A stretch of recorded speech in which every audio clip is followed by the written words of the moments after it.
भिलनी महातपस्विनी शबरी जाको नाम, मतंग मुनि कह कर गए तो हे मिलेंगे राम।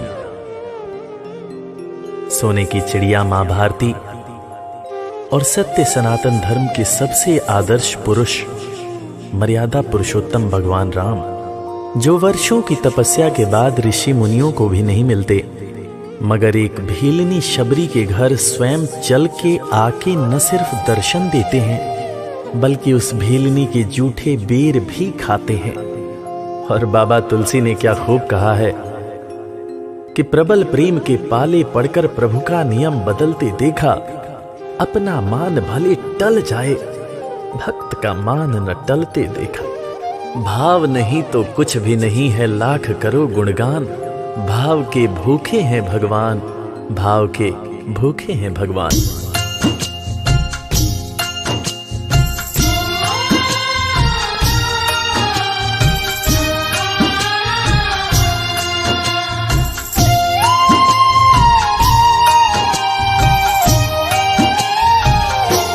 भाव के भूखे हैं भगवान, भाव के भूखे हैं भगवान, भाव के भूखे हैं भगवान, भाव के भूखे हैं भगवान।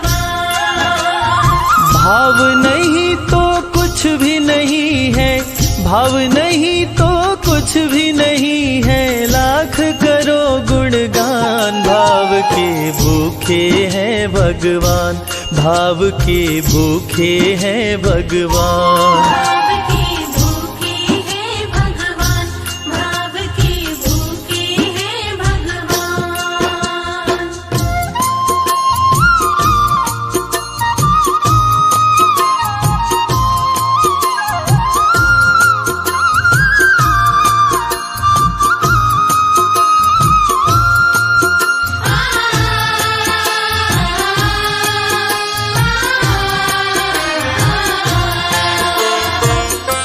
एक थी शबरी भक्तन, न्योछावर करके तन मन, मतंग मुनि के संग में करती थी प्रभु का कीर्तन।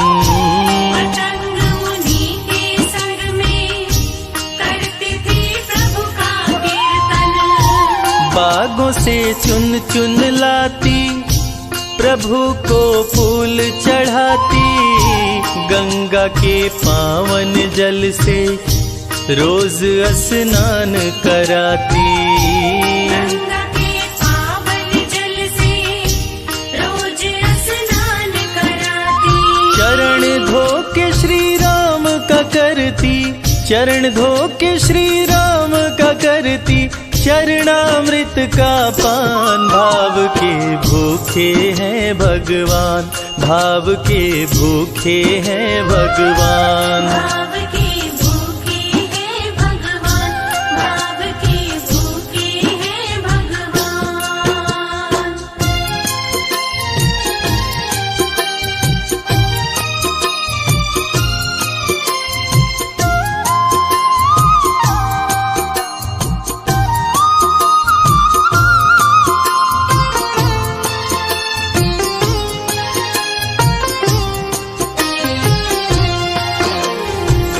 धैर्य एक ऐसा प्रसाद है जो इंसान को महान बना देता है।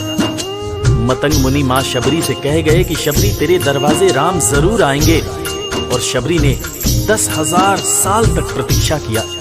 शबरी को देखने वाले न सिर्फ उसे पागल कहते थे बल्कि कहते थे, ये कौन दिखात कुटी मां नारी ते उत जाती है मूद भरी, छिन भीतर बाहर होत छिना सुख सो नहीं बैठत एक घड़ी, यही के तन में कछुपीर भई ये वियोगिन मानस माहि जरी, अब जान पड़ी रघुनाथ के प्रेम की मूर्ति रूप ये है शबरी।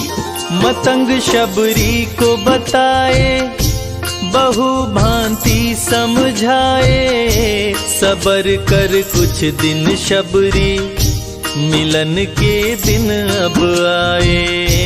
सबर कर कुछ दिन शबरी, मिलन के दिन अब आए। राम जी तुमसे मिलेंगे, मेरी कुटिया में आकर शबरी को धैर्य बंधा कर समाधि लिए गुरुवर। शबरी को धैर्य बंधाकर समाधि लिए गुरुवर। राम नाम में लीन हो गई, राम नाम में लीन हो गई, गुरु से पाकर ज्ञान। भाव के भूखे हैं भगवान, भाव के भूखे हैं भगवान। भाव के भूखे हैं भगवान, भाव के भूखे हैं भगवान।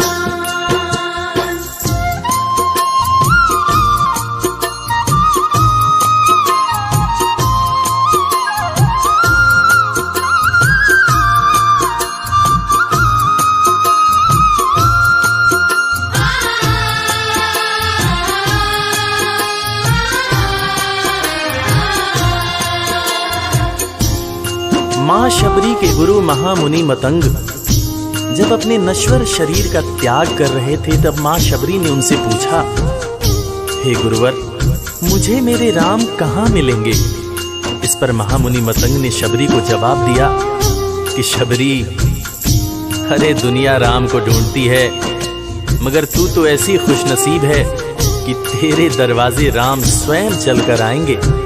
मां शबरी को अपने गुरु की बातों पर अटूट विश्वास हो गया।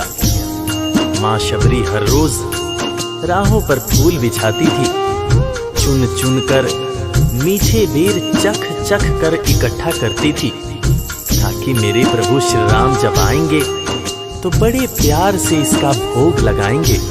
राहों पर फूल भी बड़ी सावधानी से शबरी मां बिछाती थी।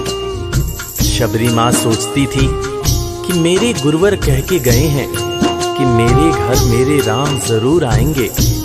शबरी मां राहों पर दूर दूर तक फूल बिछाती कि प्रभु श्री राम के पैर में कहीं कोई कांटा न चुभ जाए। राह पे फूल बिछाती, वो मीठे बेर को लाती, मेरे प्रभु राम आएंगे, नैनों में सपने सजाती।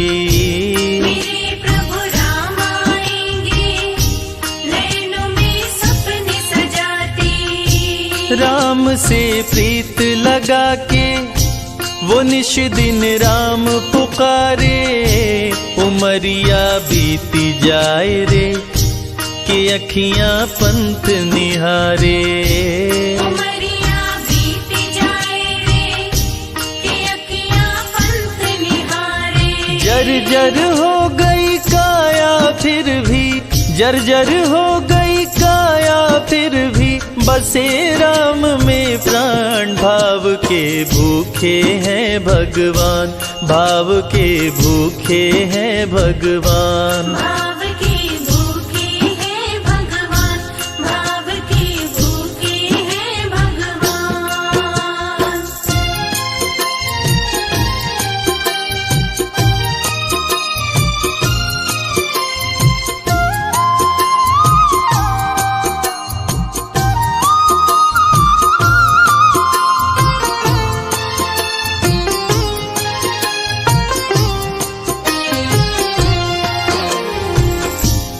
समय समय के साथ बीतता गया। मां शबरी अब बूढ़ी हो गई। मां शबरी की उम्र जैसे जैसे बढ़ती गई, प्रभु श्री राम के प्रति उसका प्यार और भी ज्यादा गहरा होता गया। मां शबरी जो इस जन्म में तो भीलनी हुई थी, मगर अपने पूर्व जन्म में वो एक बहुत बड़े राजा की रानी थी। प्रयागराज, जहां पर कुंभ का मेला लगता है, एक बार वो अपने राजा के साथ उसी कुंभ के मेले को देखने पहुंची। अपने पूर्व जन्म में भी मां शबरी को प्रभु श्री राम से उतना ही ज्यादा प्यार था। उस वक्त रानी ने अपने पति से ये इच्छा जताई कि मैं बाहर जाकर संत महात्माओं के साथ भजन कीर्तन करूंगी, जिस पर उसके राजापति ने ये कहकर मना कर दिया कि एक महारानी को इस तरह के छोटे लोगों के साथ बैठना शोभा नहीं देता। ये बात महारानी के हृदय में चुभ गई। महारानी ने गंगा के पानी में जाकर अपने प्राण त्याग दिए और ईश्वर से कहा, हे मेरे प्रभु, हे मेरे राम, इस जन्म में तो आपने मुझे बहुत खूबसूरत बनाया है, अगले जन्म में चाहे मुझे कुरूप बना देना। इस जन्म में आपने मुझे उच्च कुल में जन्म दिया है, अगले जन्म में चाहे तो मुझे भीलनी बना देना। मगर हे प्रभु, मेरा अगला जन्म जब भी हो, मुझे ये सौभाग्य जरूर देना कि मैं तुम्हारे नाम को जपूं, मैं तुम्हारा नाम लूं, मुझ पर कोई बंधन न हो। वो राजकुमारी अगले जन्म में माँ शबरी बनी, वही माँ शबरी जो कुटिया में प्रभु श्री राम की राह देख रही थी। वो सुंदर आसन लगा के, स्वच्छ कुटिया को सजा के, राह आंचल से बुहारे, प्रभु का ध्यान लगा के। राह आंचल से बुहारे, प्रभु का ध्यान लगा के। और ना अब तड़पाओ, राम मेरे आ भी जाओ, दरस बिन शबरी व्याकुल, राम मेरे दरस दिखाओ। दरस बिन शबरी व्याकुल, राम मेरे दरस दिखाओ। दरस की आस लगी मेरे प्रभु जी, दरस की आस लगी मेरे प्रभु जी, पूर्ण करो अरमान। भाव के भूखे हैं भगवान, भाव के भूखे हैं भगवान। भाव के भूखे हैं भगवान, भाव के भूखे हैं भगवान।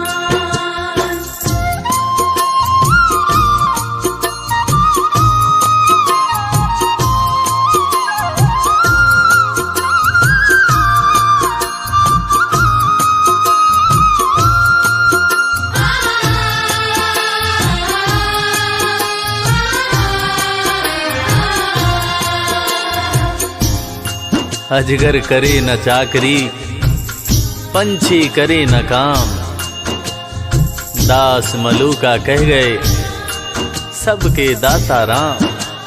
और हम सबके परम पूज्य बाबा तुलसीदास ने रामचरितमानस में भी कहा है, राम से बड़ा राम का नाम।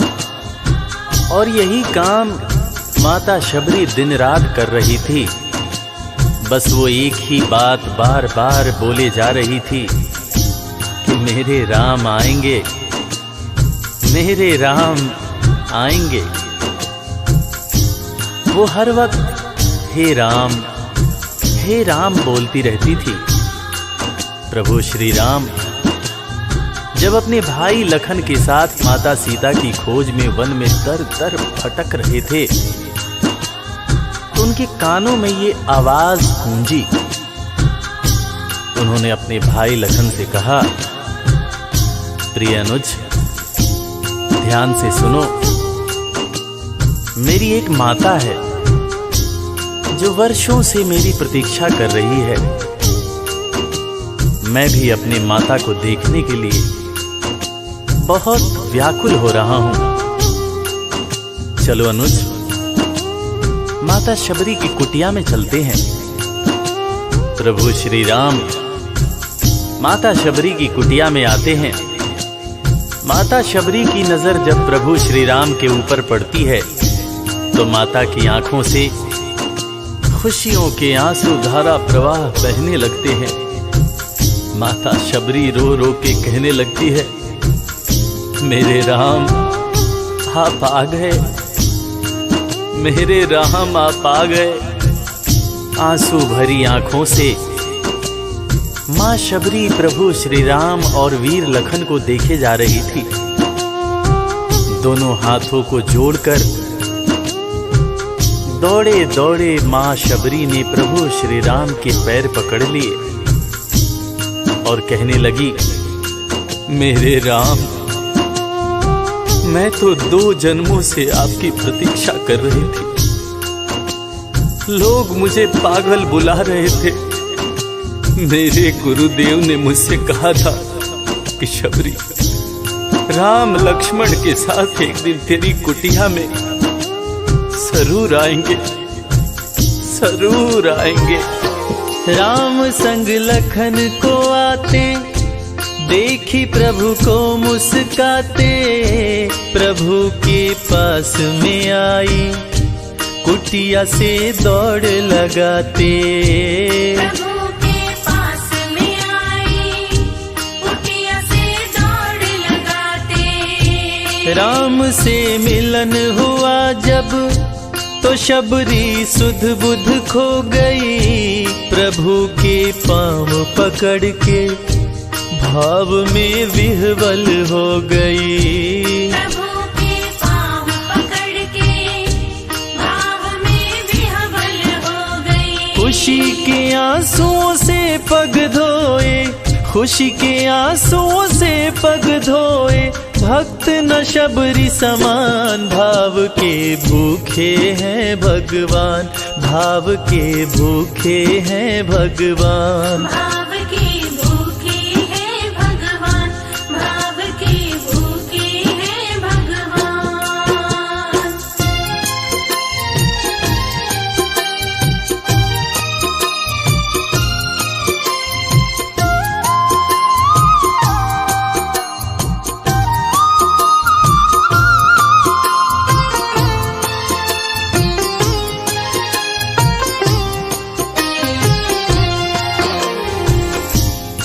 मित्रों, मैं रविराज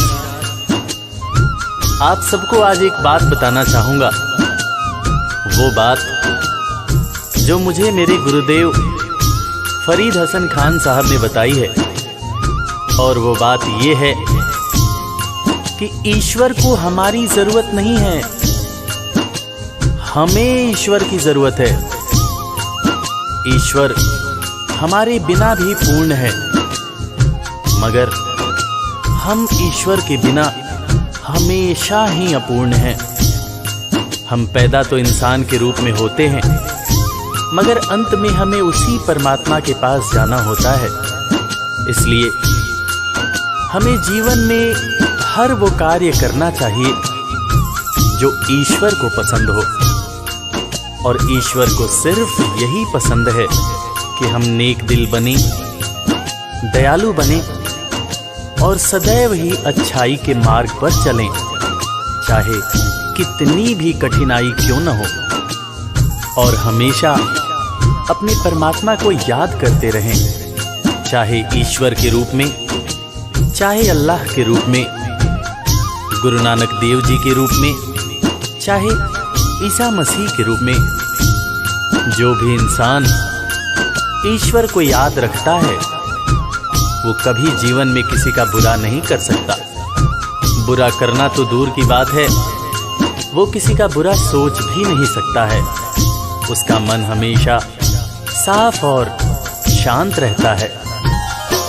मन हो गर निर्मल संजय, प्रभु जी दौड़े आते, प्रसाद की बात करें क्या, वो झूठे बेर भी खाते। प्रसाद की बात करें क्या, वो झूठे बेर भी खाते। बात है सच्ची लेकिन हम सब, बात है सच्ची लेकिन हम सब इससे हैं अनजान। भाव के भूखे हैं भगवान, भाव के भूखे हैं भगवान। भाव के भूखे हैं भगवान, भाव के भूखे हैं भगवान। भाव नहीं तो कुछ भी नहीं है, लाख करो गुणगान। भाव के भूखे हैं भगवान, भाव के भूखे हैं भगवान, भाव के भूखे। इस कथा के लेखक पंडित संजय तिवारी जी, साउंड इंजीनियर श्री कैलाश डंडरियाल जी, मैक्स स्टूडियो दिल्ली, संगीतकार लवली शर्मा, मैं आपका अपना रविराज और वीर म्यूजिक परिवार की तरफ से आप सभी को कोटि कोटि प्रणाम करता हूँ। किसी भी त्रुटि के लिए हम क्षमा प्रार्थी हैं। बोला भक्त और भगवान की